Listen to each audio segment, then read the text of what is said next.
خاص طور سے جب عورتوں کا الگ سے ذکر ہے یہ پوری آیت میں 10 بار، اس سے کیا پتا چل رہا ہے؟ خاص طور سے ان کے ساتھ تاکید کی جا رہی ہے، انہیں تاکید کی جا رہی ہے سورہ میں، اور خاص طور سے ان کے لیے نصیحت یہاں پر خاص طور سے عورتوں کے لیے۔ اسی وجہ سے بعض علماء نے، ماضی کے بعض علماء نے خاص ریکمینڈ کرتے تھے کہ عورتوں کو تو سورہ نساء، سورہ نور اور سورہ احزاب اچھی طرح سے پڑھنا چاہیے۔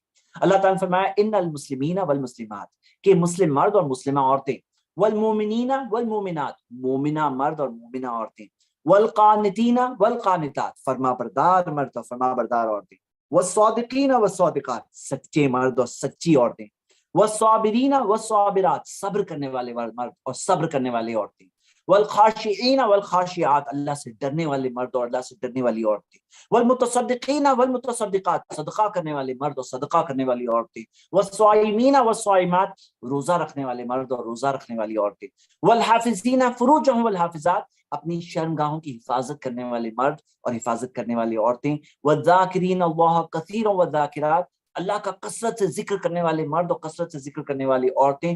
اللہ تعالیٰ نے 10 قسم کے مرد اور عورتوں کا ذکر کیا ہے، 10 خوبیاں، خصوصیات، خاص ذکر ہے، اور پھر اللہ تعالیٰ نے فرمایا اعد اللہ لہم مغفرۃ واجرا عظیما، اللہ تعالیٰ نے ان کے لیے مغفرت اور ایک بہت بڑا عظیم، بہت بڑا اجر عظیم اللہ تعالیٰ نے تیار کر رکھا ہے۔ تو مسلم مرد مطلب مسلم، مومن اور فرما بردار، سچے، صبر کرنے والے، اللہ سے ڈرنے والے، صدقہ دینے والے، روزہ رکھنے والے، اپنی شرمگاہوں کی حفاظت کرنے والے یعنی پاکیزگی کی حفاظت کرنے والے، اور اللہ کا کثرت سے ذکر کرنے والے مرد اور عورتیں، یہ سب کے لیے یہ خاص بات اللہ نے کہا اعد اللہ لہم مغفرۃ واجرا عظیما۔ آیت نمبر 36 پڑھتے ہیں، اللہ تعالیٰ نے فرمایا وما کان لمؤمن، کوئی بھی مومن مرد، ولا مومنۃ، یا مومنہ عورت کے لیے صحیح نہیں ہے کیا، اذا قضى اللہ ورسولہ امرا، جب اللہ اور اس کے رسول کا فیصلہ آ جائے، اللہ اور اس کے رسول کا فیصلہ آ گیا، ان یکون لہم الخیرۃ من امرہم، کہ اس معاملے میں ان کے پاس کوئی اختیار باقی رہے، مطلب اللہ اس کے رسول کا فیصلہ آ گیا، اس کے بعد میں اختیار ہی باقی نہیں، اختیار ہی باقی نہیں یعنی کہ میں سوچوں گا، میں دیکھوں گا کیا کروں، میں سوچتا ہوں، نہیں، تم مومن ہو نا تو تمہارے پاس اختیار نہیں، مومن ہو تو اللہ اور اس کے رسول کا فیصلہ آنے کے بعد صرف سرنڈر، سمعنا واطعنا، ہم نے سنا، ہم فرما برداری کرتے، تو ان یکون لہم الخیرۃ من امرہم، اس معاملے میں ان کے پاس اختیار ہی نہیں ہے، خیرۃ یہ خاص ورڈ ہے یہاں پہ، ان کے پاس اختیار ہی باقی نہیں رہتا، یعنی مومن ہونا تو ایسا نہیں ہو سکتا، تم یہ نہیں بول سکتے میں سوچوں گا سمجھوں گا، ہاں، اور ظاہر سی بات ہے انسان کوئی نہ کوئی سسٹم کو ہی فالو کرتا ہے، یا تو کفر کرنے والے لوگوں کا سسٹم فالو کرے گا یا تو ایمان والوں کا سسٹم فالو کرے گا، وَمَن يَعْصِ اللَّهَ وَرَسُولَهُ، جو اللہ اس کے رسول کی نافرمانی کرے، فَقَدْ ضَلَّ ضَلَالًا مُبِينًا، تو بہت کھلی ہوئی گمراہی میں چلا گیا، تو جو نافرمانی کرتا ہے تو بہت کھلی ہوئی گمراہی میں چلا گیا۔ آیت نمبر 36 میں ہم نے پڑھے، آیت نمبر 37 پڑھتے ہیں، اللہ تعالیٰ نے فرمایا وَإِذْ تَقُولُ لِلَّذِينَ أَنْعَمَ اللَّهُ، اور جب آپ نے کہا اسے جس پر اللہ آپ نے نعمت کی، انعم اللہ، اللہ نے نعمت کی، جب آپ نے کہا اسے، کون تھے یہ؟ زید بن حارثہ رضی اللہ عنہ، جنہیں پہلے زید بن محمد بھی کہا جاتا تھا، تو زید بن حارثہ رضی اللہ عنہ ان کے بارے میں ذکر ہے کہ اذ تقول، جو آپ نے کہا، للذی انعم اللہ، ایسے شخص کو جن پر اللہ نے نعمت کی، انعم اللہ علیہ، وانعمت علیہ، جو جس پر آپ نے بھی نعمت کی، مطلب آپ نے بھی نعمت کیا، ہم دیکھتے ہیں کہ زید رضی اللہ عنہ کو غلام سے آزاد کیا اور کس طرح سے ان کی پرورش کی، کہ یہاں تک کہ لوگ کہتے تھے زید بن محمد، ہاں، اور ایک غلام جو آزاد شدہ غلام، ہم دیکھتے ہیں کہ کس طرح سے انہوں نے ان کی تربیت کی، کس طرح سے انہوں نے انہیں بڑا کیا، اور اللہ کی نعمت ان پہ کیا تھی کہ انہوں نے اسلام قبول کیا، اور اللہ کے نزدیک جو ان کا مقام ذکر ہے، اور عائشہ رضی اللہ عنہا کہتی ہیں، مسند احمد میں حدیث ہے کہ اگر زید رضی اللہ عنہ کو جس کسی جنگ میں نبی صلی اللہ علیہ وسلم نے بھیجا تو سردار بنایا، اور جیسے جنگ مطع جس میں وہ شہید ہوئے تھے، تو جس کے اندر وہ سردار بنا کے بھیجے گئے تھے، اور انہوں نے کہا کہ اگر وہ زندہ رہتے تو اللہ کے رسول صلی اللہ علیہ وسلم انہیں خلیفہ بناتے، تو ہم دیکھتے ہیں زید رضی اللہ عنہ کا یہاں پہ ذکر آ رہا ہے کہ اذ تقول للذین انعم اللہ علیہم وانعمت علیہم امسک علیک زوجک واتق اللہ، اپنے بیوی کو سنبھالو، امسک یعنی کہ مطلب رکھو، میرج کو باقی رکھو، میرج کو رکھو، واتق اللہ، اللہ سے ڈرو، ہاں، امسک علیک زوجک، کہ اپنی بیوی کو رکھو اور اللہ سے ڈرو۔ اب یہ کیا بات ہے؟ یہ بات یہ ہو رہی ہے کہ زید رضی اللہ عنہ کی شادی نبی صلی اللہ علیہ وسلم نے زینب رضی اللہ عنہا سے کرایا تھا، زینب جو قریشی تھی اور زید ایک آزاد شدہ غلام تھے، اور اسلام کے اندر کاسٹ بیس کہ بھئی ایسا سوسائٹی جس کے اندر سب قریش یہاں پر سب غلام آزاد شدہ غلام وہاں پہ شادی نہیں ہوتی. نبی صلی اللہ علیہ وسلم نے پریکٹیکل طور پہ اس کو توڑنے کی پوری کوشش کی. اب یہاں پر شادی کرائی تھی لیکن شادی کے اندر کسی وجہ سے ہم دیکھتے ہیں کہ وہ شادی میں سکسیسفل کو ذرا دھیان دیجیے کوئی انمیوٹ ہے. ہاں تو شادی کے اندر آپ دیکھیں گے کہ ایک منٹ میں ہی کر دیتا ہوں. ٹھیک ہے جزاک اللہ خیر آپ ہینڈل کریے میں نہیں کر رہا ہوں. اوکے تو ہم شادی کے اندر کیا ہوا کہ وہ شادی ڈیفیکلٹ میرج ہونے لگی اور زید رضی اللہ عنہ چھوڑنا چاہتے تھے یعنی کہ طلاق دینا چاہتے تھے. تو نبی صلی اللہ علیہ وسلم سے مشورہ کیا تو اللہ کے رسول صلی اللہ علیہ وسلم نے فرمایا امسک علیک زوجک واتق اللہ, اللہ سے ڈرو اور اپنی بیوی کو رکھو. اور آپ دیکھو گے کہ طلاق کے متعلق جتنی آیتیں آتی قرآن میں, جیسے سورہ بقرہ میں ہم نے پڑھی طلاق کے متعلق سورہ آیت نمبر 228 سے لے کر 240 میں تک ہم نے پڑھا, یا سورہ طلاق دیکھیں گے سب جگہ پہ تقویٰ اکثر طلاق کی آیتوں میں بہت ذکر ہوتی ہے. کیونکہ کیا معاملہ ہے کہ جب میاں بیوی کے جھگڑوں کا معاملہ ہوتا ہے نا تو لوگ تقوی کا راستہ چھوڑ دیتے ہیں اور بہت ساری دوسری چیزیں بیچ میں آ جاتی ہے. تو زید رضی اللہ عنہ کو نبی صلی اللہ علیہ وسلم نے نصیحت کی تو کہا کہ اپنی بیوی کو رکھو واتق اللہ, اور پھر اللہ تعالیٰ نے کیا ذکر کیا ہے وہ تخفی فی نفسک ما اللہ مبدیہ, اور آپ نے اپنے نفس میں وہ چیز چھپائی جو اللہ ظاہر کرنے والا, ہاں جو اللہ تعالیٰ نے ظاہر کیا, اللہ تعالیٰ ظاہر کرنے والا تھا. وہ تخشى الناس, اور آپ لوگوں سے ڈر رہے تھے. واللہ احق ان تخشاہ, اور اللہ تعالیٰ اس کا زیادہ حقدار ہے کہ آپ اللہ سے ڈرو. عائشہ رضی اللہ عنہا نے فرمایا, بخاری میں حدیث ہے, کہ اگر نبی صلی اللہ علیہ وسلم کوئی آیت کو چھپاتے قرآن میں سے تو ضرور اس آیت کو چھپاتے, یہ حصے کو چھپاتے. لیکن اللہ کے رسول صلی اللہ علیہ وسلم کی سچائی کی دلائل میں سے یہ بھی دلیل ہے کہ نبی صلی اللہ علیہ وسلم نے سب چیز جو اللہ کی طرف سے وحی کے طور پہ آئی ہر چیز کو انسانوں تک پہنچایا, ہم تک بات پہنچی. مطلب سوال ہی نہیں ہوتا کہ کوئی نبی صلی اللہ علیہ وسلم کسی بھی حصے کو چھپاتے, دین کا کوئی بھی حصہ ہم تک نہیں پہنچتا, ایسا ہو ہی نہیں سکتا. لیکن یہاں پہ کیا ہے معاملہ کہ زید رضی اللہ عنہ کا طلاق ہونے والا ہے اور نبی صلی اللہ علیہ وسلم کے لیے مقرر اللہ تعالیٰ نے کیا تھا کہ ان کی شادی زینب رضی اللہ عنہا سے ہوگی. اب زید رضی اللہ عنہ کون تھے؟ نبی صلی اللہ علیہ وسلم کے پہلے مانے جاتے تھے کہ یہ ٹائپ آف اڈاپٹڈ سن, یعنی کہ بیٹے میں مانا جاتا تھا کہ اڈاپٹڈ سن. جب اڈاپشن منع ہوا یعنی بیٹے کا نام دینا منع ہوا تو زید بن حارثہ انہیں پکارا جانے لگا, نہیں تو پہلے زید بن محمد کہا جاتا. اب اللہ تعالیٰ نے انسانی سوسائٹی میں صرف تھیوریٹیکل تعلیم نہیں دی. دیکھیے تعلیم کا معاملہ کیا ہے نا, یہ وہ سوسائٹی تھی جس میں یہ بات کامن تھی, مطلب بیٹا بنا دیا جائے, نام دے دیا جائے, یہ بات بالکل کامن تھی. اور اس کی وجہ سے کیا دیکھتے ہیں کہ بہت سارے فتنے و فساد پیدا ہوتے ہیں, کیونکہ لینیج جو لائنیج ہوتی ہے نا, یعنی کہ کون باپ ہے, کون بیٹا ہے, کون اس کا پوتا ہے, یہ لینیج کو کی حفاظت کرنا اسلام نے سکھایا. کیوں؟ کیونکہ اگر لینیج اگر سیف نہ رہے تو اس کے اندر محرم اور غیر محرم میں سب مکسچر ہو جائے گا, اور اس کے اندر کیا ہوگا کہ کئی سارے فتنے برپا ہوں گے اس وجہ سے. اب تھیوریٹیکل طور پہ تعلیم تو پہلے ہی آ چکی ہے کہ اپنا بیٹے جو ہے وہ نہیں بنا سکتے, وہ بیٹے نہیں, انہیں اپنے باپ کے نام سے پکارو. لیکن پریکٹیکل طور پر اس سوسائٹی کے اندر کیسے گہرائی سے سمجھا دیا جائے, اللہ تعالیٰ نے یہ مقرر کیا کہ زید رضی اللہ عنہ کی جو وائف ہے, پریویس وائف, جب ان کا طلاق ہو جائے تو اللہ تعالیٰ نبی صلی اللہ علیہ وسلم سے شادی کرائیں گے. اللہ تعالیٰ نے یہ چیز مقرر کی, اللہ تعالیٰ نے مقرر کی, اور نبی صلی اللہ علیہ وسلم کے علم میں بات آ گئی تھی, لیکن وہ پھر بھی چاہ رہے تھے کہ زید رضی اللہ عنہ کسی طرح سے وہ شادی کو کنٹینیو رکھیں, تو انہوں نے اپنے طور پر پوری کوشش کی. اب یہاں پہ اللہ تعالیٰ نے یہ چیز کو بتایا, کیوں؟ کیونکہ آپ دیکھیے ذرا امیجن کرو کہ جسے بیٹے جیسا سمجھایا جاتا ہے اس کی بیوی سے شادی ہونے والی نبی صلی اللہ علیہ وسلم کی, اور یہ ایک ایسی چیز ہے کہ وہ کسٹم اور سسٹم کو پوری جڑ سے ختم کیا جا رہا ہے, کیا کہ لوگوں کے ذہنوں میں بھی بات بالکل واضح اور کلیئر ہو جائے کہ وہ ریئل بیٹا نہیں ہے, جو بیٹا نہیں ہے وہ بیٹا نہیں ہے. اسی وجہ سے آپ دیکھو گے سورہ نساء سورہ 4 آیت نمبر 23 میں جب عورتوں کا ذکر ہے جن عورتوں سے شادی جائز نہیں ہے, تو اس کے اندر کلیئرلی دیا ہوا ہے کہ تمہارے بیٹے جو تمہارے ذریعے پیدا ہوئے ہیں ان کی بیوی, تو واضح طور پہ دیا من اسلابکم, واضح طور پہ دیا ہوا ہے کہ جو تمہارے ذریعے پیدا ہوئے, مطلب جو تمہارے بیٹے ہیں ان کی بیویاں تمہارے لیے ناجائز.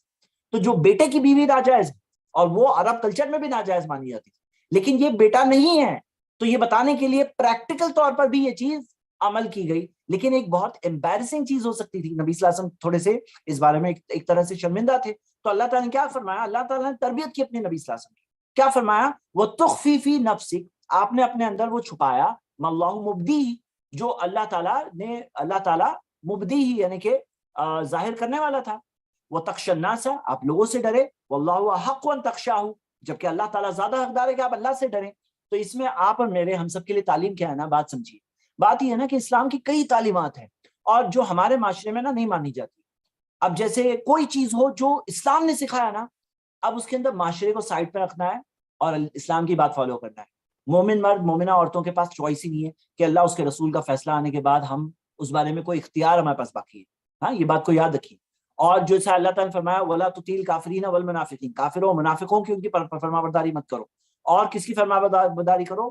کہ جو یوحا الیک، جو وحی کے ذریعے تمہارے پاس آیا ہے، جو ہمارے پاس نبی صلی اللہ علیہ وسلم نے جو راستہ بتایا وحی کے ذریعے بتایا، جو العلیم کی طرف سے، العلیم اور حکمت والے کی طرف سے. یاد رکھیے، تو وہ راستے کو چھوڑ کر کے ہم دوسرے لوگوں کے راستے کو فالو کریں گے. اب میں آپ کو بتاؤں، جیسے مثال کے طور پہ کوئی بہن حجاب کر رہی ہیں، اب بہت سے لوگ حجاب کو کیسی نظروں سے دیکھیں گے. دیکھنے دو. ہم لوگوں سے نہیں ڈرتے. یہاں پہ صرف نبی صلی اللہ علیہ وسلم کی بات نہیں ہے، نبی صلی اللہ علیہ وسلم ہمارے لیے اسوہ اور نمونہ ہے. تو ہمارے لیے بھی تعلیم ہے کہ ہمارے لیے بھی یہاں بات بتائی گئی ہے کہ اللہ تعالیٰ نے اپنے نبی کی اصلاح کی، آپ کی اور میری بھی اصلاح ہونی چاہیے. کیا کہ لوگوں سے ڈرنا کہ بھئی لوگ کسے کیا سمجھتے ہیں، بہت برا سمجھتے ہیں. تو حجاب کو برا سمجھتے ہیں، یا اسلام کے اندر ایک سے زیادہ شادی کو برا سمجھتے ہیں، یا اسلام کے اندر فلاں چیز داڑھی رکھنا نہیں. ہم لوگوں کی فرما برداری نہیں کرتے، ہم وحی کے ذریعے جو بات آئی ہے نا ہم اس کی فرما برداری کرتے ہیں. واللہ احق ان تخشاہ فلما قضى زید منها وطرا، جب زید نے کی ان سے حاجت نہیں رہی، یعنی زید رضی اللہ عنہ نے پوری طرح سے جب ان سے علیحدگی اختیار کر دی، جب طلاق پورا مکمل ہو گیا، زوجناکہا، ہم نے انہیں ہم نے انہیں زینب کو آپ کی زوجیت میں دیا. یہ کس نے دیا؟ اللہ نے دیا. زوجناکہا، ہم نے انہیں آپ کی زوجیت میں دیا. لِكَيْ لَا يَكُونَ عَلَى الْمُؤْمِنِينَ حَرَجٌ فِي أَزْوَاجِ أَدْعِيَائِهِمْ، تاکہ مومنوں کے دلوں میں معاملے میں ان کے دلوں میں کوئی حرج، رکاوٹ نہ رہے باقی، تاکہ جو اپنے جو پکارے منہ بولے بیٹے ہیں، ہاں منہ بولے بیٹے ہیں، تو ان کی بیوی سے شادی کے تعلق سے مومنوں کے دل میں کوئی حرج باقی نہ رہے. اب بعض لوگ ہیں جو تو سب کو بیٹا بیٹا بولتے بھیجتے ہیں کہ بیٹا. ابھی ان کے لیے تو کتنا بڑا پرابلم ہو جائے گا کہ بھئی تم نے ان کو بیٹا پکار دیا، اب تم اس کی جو پریویس وائف ہے یا اس کی بیٹی ہے، بیٹے کی بیٹی کون ہو گئی، ہاں، تو اس کی شادی نہیں کر سکتے ہیں. تو آپ دیکھیے یعنی کہ یہاں پہ یہ معاملہ ہے کہ اللہ تعالیٰ نے بات واضح کر دی. صرف پکارنے والے، رفلی پکارنے والے لوگ نہیں، سیریسلی بھی جو لوگ اڈاپشن وغیرہ کرتے ہیں ان کے لیے بھی بات واضح ہے کہ وہ بیٹا جسے کہتے ہیں وہ ریئل بیٹا نہیں ہے. اور یہاں پہ تعلیم کو پریکٹیکل طور پہ بتایا ہے. اذا قضوا منہم وطرن، جب علیحدگی ہو جائے، مطلب سیپریشن ٹوٹل ختم ہو جائے، اس کے بعد میں شادی کرنے میں کوئی حرج نہیں ہے. وکان امر اللہ مفعولا، اور یہ اللہ کا فیصلہ ہے جو پورا ہوا. یعنی یہ فیصلہ کس کا تھا؟ امر اللہ، یہ اللہ کا فیصلہ تھا. مفعولا، جو پورا ہوا. اب زید رضی اللہ عنہ کا بھی جو نکاح ہونا، اس کے بعد میں ان کا طلاق ہونا، یہ بھی امر اللہ، یہ بھی اللہ کا فیصلہ ہے. اور اس کے بعد نبی صلی اللہ علیہ وسلم کی شادی وہاں پہ طے ہونا، اور تاکہ مسئلہ جو پوری طرح سے جو عربوں میں بہت کامن تھا وہ پوری طرح سے معاملہ ختم ہو جانا، یہ بھی اللہ کی طرف سے طے ہے. امر اللہ مفعولا، جیسے کہ ہم نے دیکھا.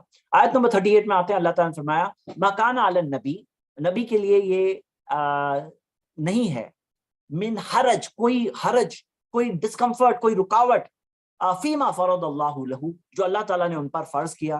سنت اللہ، یہ اللہ کی سنت ہے. فی الذین خلو من قبل، اور ان سے پہلے والوں میں بھی یہ سنت تھی. وکان امر اللہ قدرا مقدورا، اور یہ اللہ کا فیصلہ یہ قدرا مقدورا، یعنی یہ تقدیر ہے جو متعین کی ہوئی ہے، جو ہو کر رہے گا. جو اللہ نے فیصلہ کیا وہ تو ہو کر رہے گا.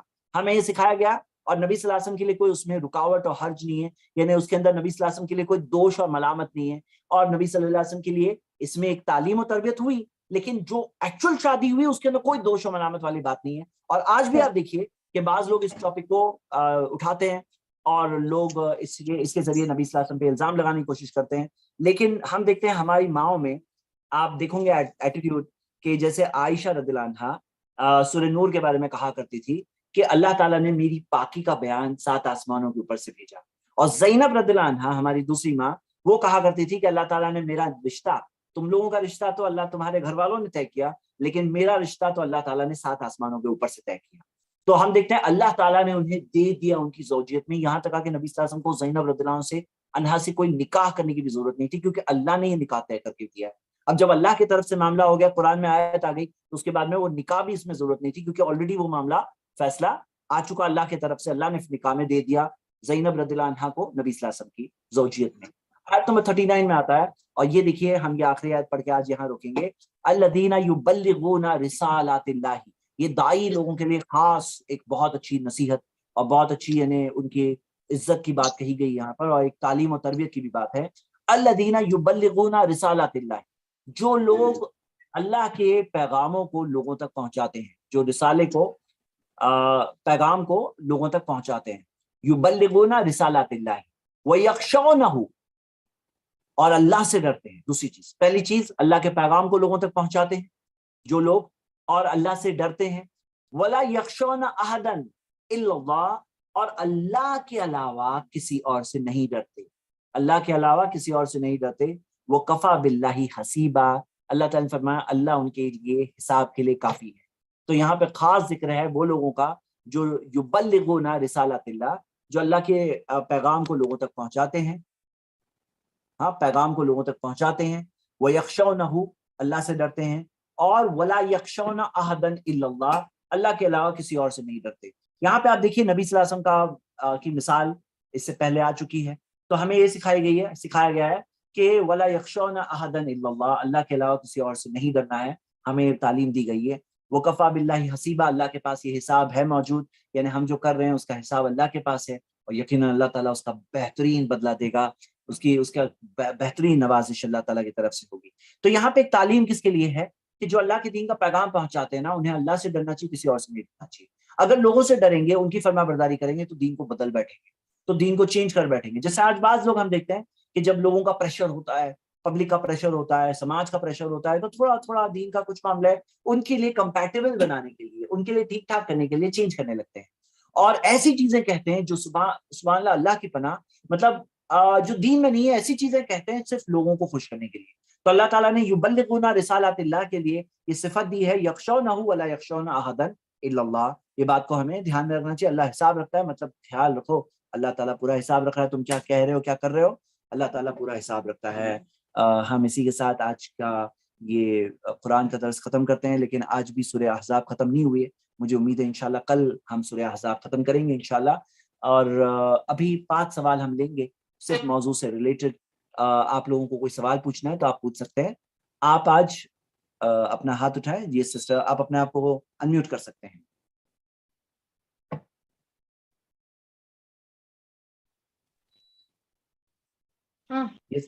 جی بولو. السلام علیکم.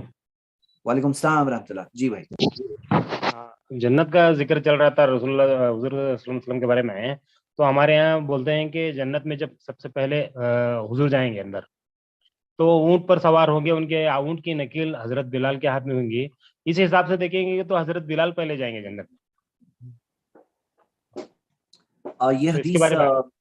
یہ حدیث میرے علم میں نہیں ہے, اس کی تحقیق کرنا ہوگا کہ یہ صحیح ہے یا نہیں ہے, اور میرے علم میں نہیں. آپ کو کوئی حوالہ پتہ ہے اس کا؟ حوالہ پتہ نہیں ہے, مگر جمعہ کے بیان میں اکثر بولا کرتے ہیں یہاں پر ہمارے. اچھا, دیکھیے نبی صلی اللہ علیہ وسلم نے واضح طور پر کہا کہ وہ سب سے پہلے ہوں گے جنہیں اللہ تعالیٰ جنت میں داخل کرے گا. اور یہ بات جو ہے نا, یہ میں تو نہیں جانتا ہوں, یہ میرے علم میں نہیں ہے. اور لوگ ایسی کئی چیزیں بیان کرتے ہیں بغیر پروف کے. سننا.com ایک ویب سائٹ, اگر آپ اس میں جائیں گے تو آپ کو حدیث کا حوالہ ملے گا. بعض ضعیف حدیثیں بھی بعض کتابوں میں, تو وہ بھی معلوم پڑ جاتا ہے. لیکن صرف سننا.com نہیں, بلکہ آپ دوسرے بھی ریسورسز ہیں. IIC کی ہیلپ لائن بھی ہماری, اس کے اندر بھی یہ حدیث بھیج سکتے ہیں. تو وہاں بھی جو شیخ بیٹھے ہیں وہ چیک کر کے آپ کو بتا دیں گے حدیث صحیح ہے ضعیف ہے انشاءاللہ. جزاک اللہ. وہی ایک یہ انمیوٹ کریں.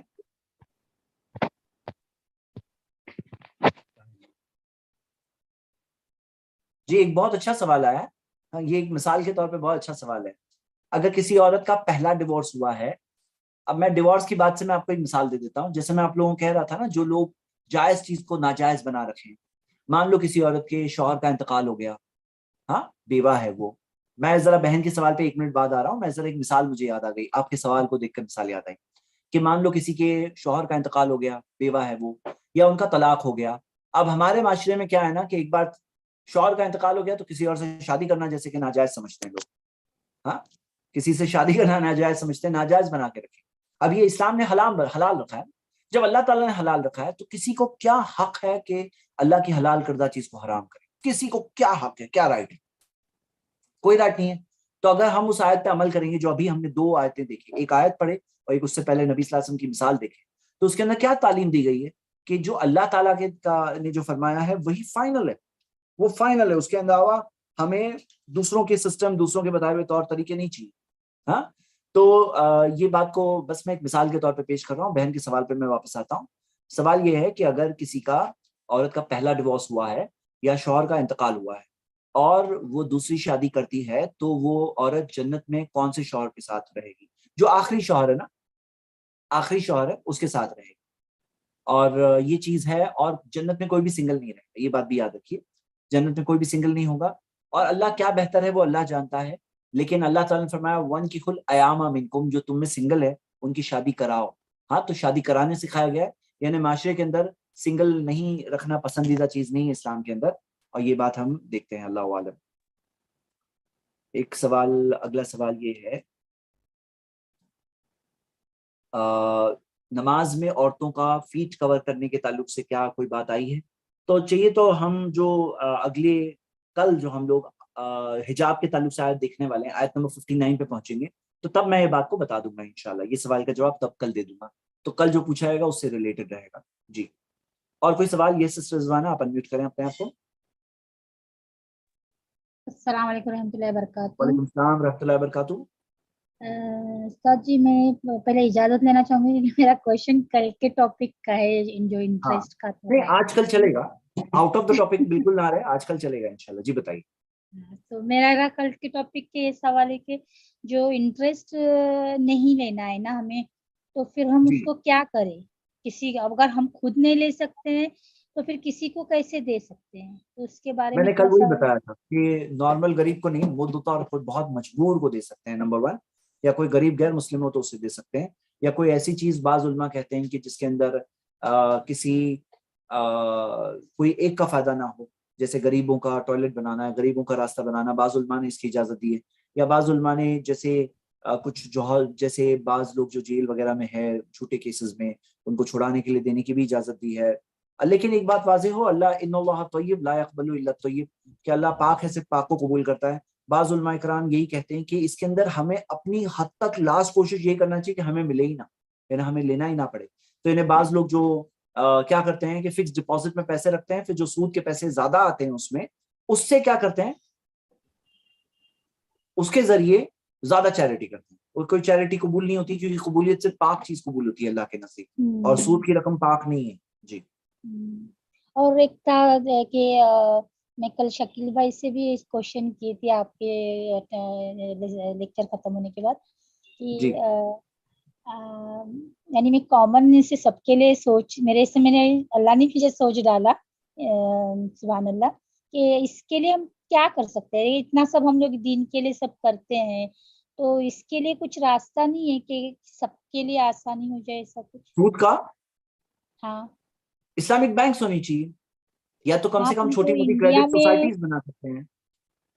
حقیقت میں نا، میں آپ کو بتاتا ہوں بہن، اس کے اندر چیز یہ ہے نا کہ پہلے اویئرنیس ہونا لوگوں میں، تو لوگ چاہیں گے نا تو اللہ تعالیٰ سولوشن بھی دے گا. لوگوں میں چاہت تو اس لیول کی نہیں، لوگ ریئلی چاہتے نہیں. ان کو ایسا لگتا ہے ہاں سود لے کے بس دے دیتے ہیں ہم لوگ، ہو جاتا ہے کام. نہیں ہوتا. وہ لوگ اس کی لعنت ان کے پاس آتی ہے. بعض علماء اس میں بہت اسٹرکٹ ہے، بولے لینا بھی خود ایک بہت خطرناک چیز ہے. ہاں، تو اس کے اندر ہم اگر ریئلی چاہیں گے نا، سر تو اللہ سر راستہ فار دے گا. ایگزامپل جیسے میرے دل میں چاہ ہے، ایسے آپ کے دل میں بھی وہ چاہ ہوگی، تو جو چاہ رہا ہے اس کے لیے راستہ کہاں سے نکالے ہم لوگ؟ بہن اس میں ایک مرحلہ ہوتا ہے زندگی کا جس میں ہم صرف چاہتے ہیں کوئی چیز، اور چاہ کر اس بارے میں بات کرتے ہیں. پھر اللہ تعالیٰ کی مدد سے اگلا مرحلہ بھی آتا ہے، جب وہ جو چیز چاہ رہے ہیں اور بات کر رہے تھے وہ دکھائی بھی دیتی ہے آنکھوں کے سامنے. اور اس میں اگر ہم چاہیں گے ہی نہیں، یا چاہت ہی بعض لوگ چھوڑ دیتے ہیں، بولے کچھ نہیں ہو سکتا اس لیے چاہیں گے ہی نہیں، یا بات ہی نہیں کریں گے، تو وہ اگلا مرحلہ بھی نہیں ملے گا. تو کم سے کم چاہنے کی کا اجر پاؤ آپ، کم سے کم اچھی نیت کا اجر آپ کو ملے گا، اور کم سے کم آپ کو اچھی بات بولنے کا اجر ملے گا. یہ بات کرتے رہو تب تک جب تک یہ چیز جو ہم چاہتے ہیں وہ مل نہ جائے. یعنی کہ ایک انٹرسٹ فری اسلامک بینک مل نہ جائے، جو گلف میں ہے بہت ساری الحمدللہ، لیکن یہاں پہ اسلامک بینکس نہیں اویلیبل. کیوں نہیں؟ کیونکہ ہم لوگ ریئلی نہیں چاہتے. مجھے ایسا لگتا ہے مشکلیں ہیں, لیکن مجھے ایسا لگتا ہے کہ ہم لوگ خود ایڈجسٹ ہو گئے ہیں, ہم لوگ کمفرٹیبل ہے سودی سسٹم سے. ہمیں ایسا لگتا ہے بس چل رہی ہے ہماری گاڑی, اب اس کی کوئی ضرورت نہیں ہے, تو ملے گی بھی نہیں. جو چاہیں گے وہی ملے گا نا. لیس الانسان الا ما سعى, اللہ تعالیٰ نے فرمایا کہ انسان کو وہی ملے گا جس چیز کی وہ خود کوشش کرے گا. جو کوشش کریں گے تو ہی ملنے والا ہے. جی چلیے آج کا یہ آخری سوال یا ایک اور سوال لاسٹ لے لیتے ہیں. جی السلام علیکم. وعلیکم السلام. جی سسٹر ثنا اپنے آپ کو انمیوٹ کریں. جی سر السلام علیکم. وعلیکم السلام. جی سر میرا سوال تھا پردے سے متعلق. جیسے عام طور پر جب شادی ہوتی ہے تو سسر سے کہتے ہیں پردہ کرنے کے لیے. جی تو اسلام میں سسر سے پردہ ہے کیا؟ کیونکہ شوہر کے پاپا ہوتے ہیں وہ, جی تو ہم نہیں, اپنے پاپا آپ اگر سمجھتے محرم ہیں. کی لسٹ جن کے سامنے حجاب نہیں ہے, اگر آپ وہ دیکھو گے تو اس میں جو سسر کے جو فادر ہے, یعنی کہ سوری سسر ہیں, وہ سسر کا کے لیے اللہ تعالیٰ نے اجازت دی, بلکہ سورہ احزاب میں وہ آیت آنے والی کل انشاءاللہ. جی تو سسر سے پردہ ہے یا نہیں ہے؟ نہیں, اس کے اندر وہ غیر محرم, وہ محرم مطلب ان سے شادی جائز نہیں ہے, اس وجہ سے ان کے لیے لسٹ میں. ایک منٹ میں آپ کو بتاتا ہوں. جی کہ عام اور کوئی طور پر سوال؟ یہ ہوتا ہے کہ سسر سے پردہ کروایا جاتا ہے. ہاں تو میں یہ ٹاپک ایسا کرتا ہوں, کل وہ حجاب کے تعلق سے آیت آنے والی ہے سورہ احزاب کی, اسی سورہ کی حجاب کے تعلق سے آیت آنے والی ہے, تو ہم لوگ وہ کل دیکھیں گے انشاءاللہ. ہاں جی جبکہ جو دیور ہوتے ہیں ان سے پردہ کرنا چاہیے, ان سے نہیں دیور اور کروایا جیٹ سے تو جاتا. کرنا چاہیے, وہ تو بہت اسٹرکٹ ہے معاملہ, اس میں تو کوئی شک ہی نہیں دیور ہے. اور جیٹ سے کروانا چاہیے. جی جی کرنا چاہیے. کیوں؟ کیونکہ نبی صلی اللہ علیہ وسلم نے فرمایا الہم موت, دیور اور جیٹ ہے ان کا تو معاملہ ایسا ہے جیسے موت کی طرح ہے, یعنی موت کے تعلق سے آدمی کیسے خیال رکھے گا, میں مر نہ جاؤں, ایسے دیور اور جیٹ کے تعلق سے خاص خیال رکھنا چاہیے. السلام علیکم ورحمۃ اللہ. وعلیکم السلام ورحمۃ اللہ وبرکاتہ. جی میرا سوال ہے کہ میرے ممی کی زمین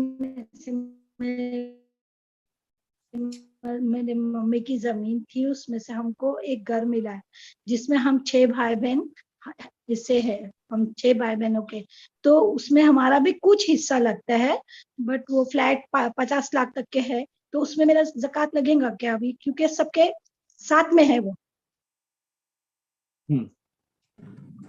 سب سے پہلے تو اگر جو شیئرز ہوتے ہیں نا, وہ سب سے پہلے تقسیم کر کے واضح کر دینا, یہ تمہارا, یہ تمہارا, ابھی جوائنٹ ہے لیکن ہے تمہارا, یہ تمہارا ہے. یہ بہت ضروری ہے زکوٰۃ کے لیے, تاکہ واضح رہے کہ اگر اس کا ہے تو اسے زکوٰۃ دینی ہے, ان کا ہے تو ان کو زکوٰۃ دینی ہے, تو یہ تاکہ کلیئر. تو وراثت کو اس لیے اس میں لیٹ نہیں کرنا چاہیے, کیونکہ اس کے اندر زکوٰۃ کے مسئلے بھی پورے الجھ جاتے ہیں. بعض لوگ وراثت جو بہت دیر تک نہیں تقسیم کرتے ہیں نا, اس کے اندر زکوٰۃ کون دے رہا ہے, پھر ارے کون دے رہا ہے زکوٰۃ, بالکل ایسے معاملے کہ خطرناک چیزیں ہوتی ہیں زکوٰۃ کے تعلق سے. اب جہاں تک یہ آپ نے جیسا کہا, تو معاملے واضح ہو جائے, اگر آپ کا ہے اور جوائنٹ اونرشپ میں ہے, آپ کا ہے لیکن جوائنٹ اونرشپ میں ہے, تو پھر اس کے اندر بہن آپ اپنے آپ میوٹ کر لیں. جی آپ کا ہے تو آپ کو ہی زکوٰۃ دینی ہے, کوئی اور کیسے زکوٰۃ دے گا, اس کے اندر آپ کو ہی زکوٰۃ دینی ہے. ہاں جی, اور کسی اور پہ ذمہ داری نہیں ہے اس کی زکوٰۃ کی. لیکن اس کے اندر بات واضح رہے کہ پراپرٹی جو رہنے کے لیے ہے, یا پراپرٹی جو ہے کہ بھئی میرے بیوی بچے اس میں رہیں گے, میرے آگے کی پیڑھیاں رہے گی, بس رہنے کے لیے ہے, اس پہ زکوٰۃ نہیں ہے. لیکن اگر آپ کا وہ خرید و فروخت کے طور پر ہے, ایز این انویسٹمنٹ ہے, اور وہ انویسٹمنٹ پراپرٹی آپ کے پاس آئی ہے کہ یہ انویسٹمنٹ پراپرٹی, جیسے مثال کے طور پر ایک موبائل ہے جو یوز کر رہا ہے آدمی, تو اس پہ زکوٰۃ ہے کیا؟ نہیں ہے. لیکن اگر کوئی موبائل کا ڈیلر ہے جو بیچتا ہے موبائل, اور اس کا اسٹاک اینڈ ٹریڈ, مال تجارت ہے سب موبائل, تو اس پہ زکوٰۃ ہے. تو اگر آپ کی وہ استعمال کے لیے ہے, یا رینٹ پہ دینے کے لیے ہے, یا ایسے ہی رکھنے کے لیے ہے, کوئی کام کے لیے, بزنس کے لیے لی گئی پراپرٹی ہے, تو اس پہ زکوٰۃ نہیں ہے. لیکن بیچنے کے لیے ہے, جیسے موبائل کی دکاندار ہے, اس کے پاس اتنے سارے موبائل ہے, وہ بیچنے کے لیے موبائل ہے, وہ یوز کے تھوڑی ہے, بیچنے کے ہے, اس پہ زکوٰۃ ہے. تو اگر وہ پراپرٹی مال تجارت ہے تو اس پہ زکوٰۃ ہے, اور اگر مال تجارت نہیں ہے تو اس پہ زکوٰۃ نہیں ہے.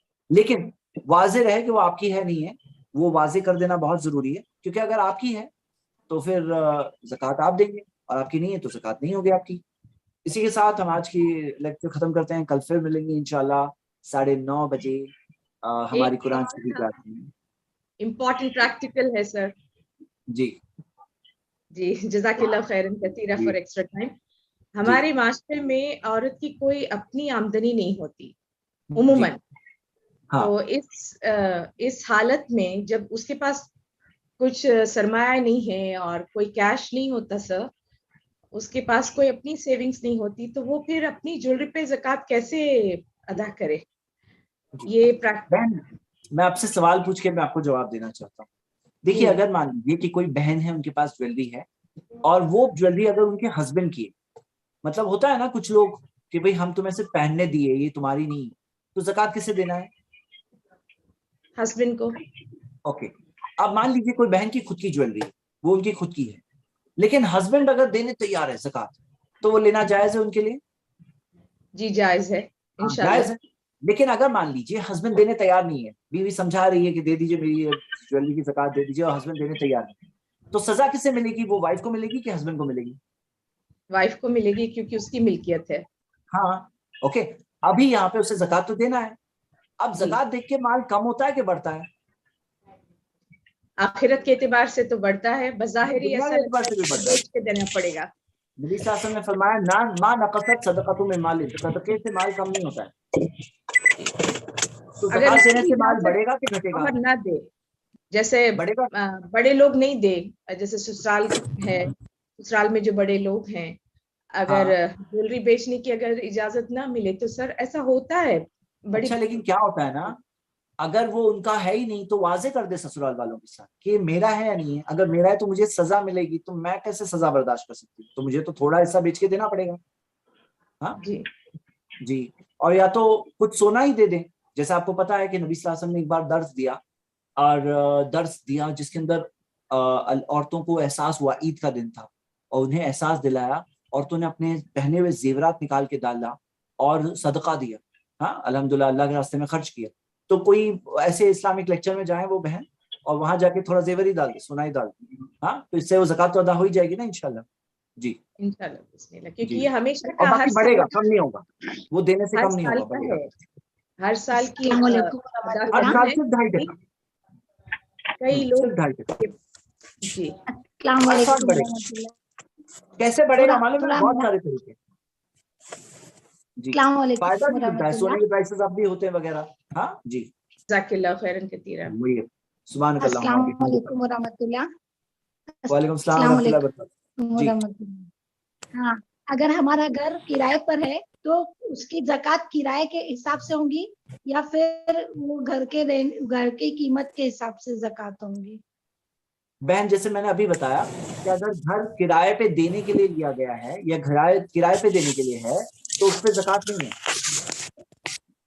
کرائے کی رقم وہ جمع ہوگی, غیر ایک ایریا میں, سال گزرے وہ گا. غیر ایریا میں ہے, وہ غیر ایریا میں ہے, اس لیے ہم نے اس کو کرائے پہ دے کے اپنے ایریا میں کرائے پر لیا, ہم نادے رہنے تھے. وہ غیر کہ جو ایریا گھر میں, وہاں کرائے پہ کوئی مسلم نہیں, اس لیے ہم نے اس کو کرائے پر دیا ہے, اور ہم مسلم ایریا میں کرائے پر لے کر گھر رہ رہے ہیں, تو اس کی زکوٰۃ کیسے بنے گی؟ گھر کسی بھی علاقے میں ہو, اگر جس کا ہے اگر بھاڑے پہ دینے کے لیے ہے, رینٹ پہ دینے کے لیے ہے, تو اس پہ زکوٰۃ نہیں ہے. ہاں اس میں زکوٰۃ نہیں ہے, چاہے مسلم علاقے میں ہو, دوسرے علاقے میں ہو. جو گھر رینٹ پہ دینے کے لیے ہے اس پہ زکوٰۃ نہیں ہوتا ہے, یا رہائش کے لیے ہے اس میں زکوٰۃ نہیں ہے. جو بیچنے کے لیے, میں نے مثال دیا نا موبائل کی, کہ جو بیچنے کے لیے ہے اس پہ زکوٰۃ ہے. ہاں جی. اسی کے ساتھ ہم آج کی کلاس ختم کرتے ہیں. سبحانک اللہم وبحمدک واشہد ان لا الہ الا انت واستغفرک واتوب الیک. وآخر دعوانا الحمد للہ رب العالمین. والسلام علیکم. کل رات 9:30 بجے